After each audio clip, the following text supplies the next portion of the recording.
पूर्व सीएम वसुंधरा राजे के बयान से राजस्थान की सियासत में एक बार फिर हलचल मच गई है।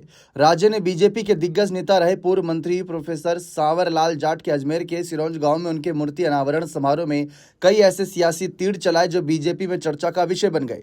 राजे ने कहा कि मौसम और इंसान कब बदल जाए कोई भरोसा नहीं। आजकल राजनीति में लोग नई दुनिया बसा लेते हैं, एक चेहरे पर कई चेहरे लगा लेते हैं, लेकिन सांवरलाल जाट ऐसे नहीं थे।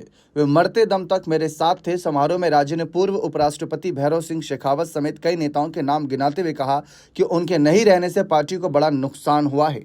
इसके साथ साथ वसुंधरा राजे ने इससे पिछले दिनों आपातकाल के 50 साल पूरे होने पर आगरा में आयोजित समारोह में भी मंच से अपने विरोधियों को जमकर घेरा था। उसके बाद अब रविवार को सिरोंज गांव में आयोजित समारोह में एक बाद एक हमले बोले, जिसको लेकर सियासी सवाल उठ रहे हैं। अब वहीं देखने को मिला जिस तरीके से राजे ने कहा कि भैरव सिंह शेखावत, सांवरलाल जाट और डॉक्टर दिगंबर सिंह के नहीं रहने से बहुत नुकसान हुआ है।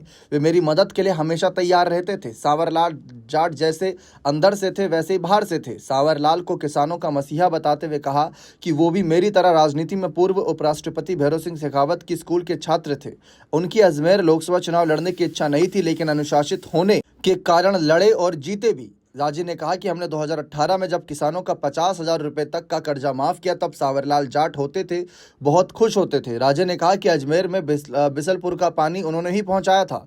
उनकी इच्छा थी कि चंबल बेसिन का पानी बिसलपुर बांध में आए। राजे ने कहा कि हमने 2018 में ईआरसीपी शुरू की थी, इससे सांवरलाल का सपना पूरा होगा। उनके निधन को प्रधानमंत्री नरेंद्र मोदी ने भाजपा और राष्ट्र के लिए एक बड़ी क्षति बताया था। राजे ने कहा कि सांवरलाल जाट के बेटे नसीराबाद विधायक रामस्वरूप लांबा और उनकी सोच को आगे बढ़ा रहे हैं। समारोह में हजारों की संख्या में जिले भर से लोगों की भीड़ उमड़ी है। समारोह को केंद्रीय कृषि राज्य मंत्री भागीरथ चौधरी, नसीराबाद विधायक रामस्वरूप लांबा और किशनगढ़ विधायक विकास चौधरी ने भी संबोधित किया। हाल में देखने को मिला था कि जहां एक तरफ भजनलाल सरकार हटाओ की नारे चल रहे थे, सोशल मीडिया पर हैशटैग ट्रेंड कर रहा था कि भजनलाल हटाओ राजस्थान बचाओ। अशोक गहलोत ने भी बड़ा षड्यंत्र बता दिया था कि भजनलाल को हटाने की तैयारी चल रही है। दूसरी तरफ वसुंधरा राजे की राजस्थान में एक बार फिर से एक्टिवनेस काफी देखने को मिले, जिसके बाद सियासी माहौल गरमाया हुआ है। अब देखते हैं इस बीच क्या कुछ ऐलानबाजियां होती हैं। बने रहें चैनल के साथ। बहुत बहुत शुक्रिया।